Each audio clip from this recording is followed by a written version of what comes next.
Alright guys, so next sum coming up right there. This is a very simple sum. ठीक है, इसको medium level दिया है, but it's not at all medium level if you get the trick. Okay, the trick and the gist of the sum is basically आपने क्या करने का है. Let me explain the question first. Sorry. So lead code अभी ये है, इसमें अभी एक स्टार अभी हम लोग ट्रैवर्स कर रहे हैं समझो. तो ये स्टार मिल गया, तो एक स्टार के पहले वाला एक नंबर हमको डिलीट करना है. ठीक है, फिर एक और स्टार मिल गया, तो इसके पिछले वाला नंबर भी अपने डिलीट करने का है. समझो अभी सी ओ डी जा रहे हैं, डी के बाद एक स्टार मिला तो डी को उड़ाना पड़ेगा. ठीक है, तो जितने भी स्टार मिलेंगे उसके पहले वाले एक लेटर उड़ना चाहिए. That is the only ask. ठीक है, तो अब क्या करना है इसमें. बेसिक सिंपल इसका एनालॉजी ये है कि इसमें स्टैक यूज़ करना है. ठीक है, स्टैक कैसे यूज़ करना है.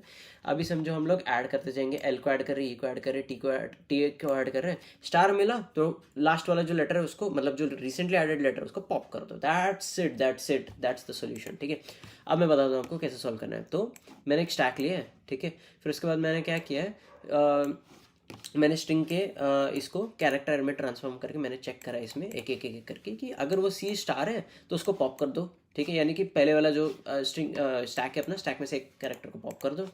और अगर वो स्टार नहीं है तो उसको ऐड कर दो. ठीक है, दैट्स इट. अभी ये हो गया, तो अभी अपने को डायरेक्ट ले तो हम लोग कैरेक्टर ये अपना स्टैक तो रिटर्न नहीं कर सकते, तो अपने को स्ट्रिंग में रिटर्न करना पड़ेगा. So that's the reason we will create a string builder. तो इसके बाद स्ट्रिंग बिल्डर क्रिएट करने के बाद अपने वो उसको अपेंड करने का है स्ट्रिंग बिल्डर में, और फिर लास्ट में S B dot to string करने का है.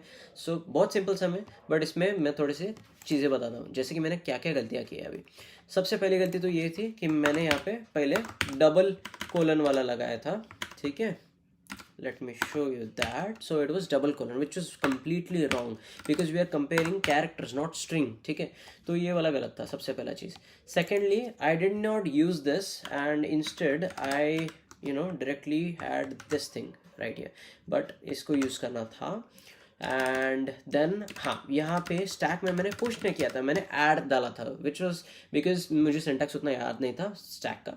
सो that's the reason I used add in here, which was suppose to be push and pop operation. ठीक है, तो ये था. उसके बाद हाँ, मैंने कैरेक्टर सी इन एस इतना ही लिखा था.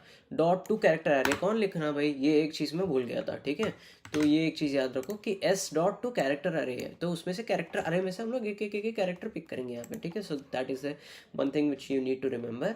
एंड बाकी तो सब ठीक था. ठीक है, if you check in the G P T I had made a few mistakes. Push add वो एक था, स्टार वाला एक था. ठीक है, कैरेक्टर अरे वाला एक था. एंड या दैट्स इट. ये तो कॉमन है. ठीक है, चलो that's it for this video. Bye bye.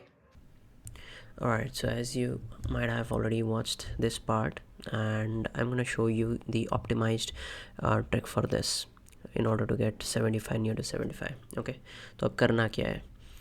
Instead of having a stack, ठीक है, जिसमें आप अपेंड कर रहे हो, पॉप कर रहे हो, पुश कर रहे हो, ठीक है, एंड देन उसको स्ट्रिंग बिल्डर में ला रहे हो, फिर उसको स्ट्रिंग को रिवर्स करके या फिर जो भी है स्ट्रिंग को स्ट्रिंग बिल्डर से स्ट्रिंग में कन्वर्ट करके रिटर्न कर रहे हो. इंस्टेड स्ट्रिंग बिल्डर को ही एक स्टैक एज्यूम करो.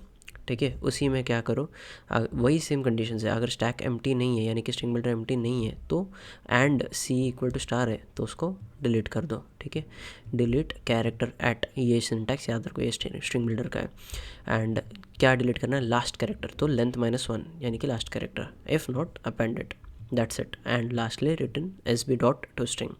तो इतना सिंपल है, and with this you might be able to solve this and get a 75%. Thanks for watching.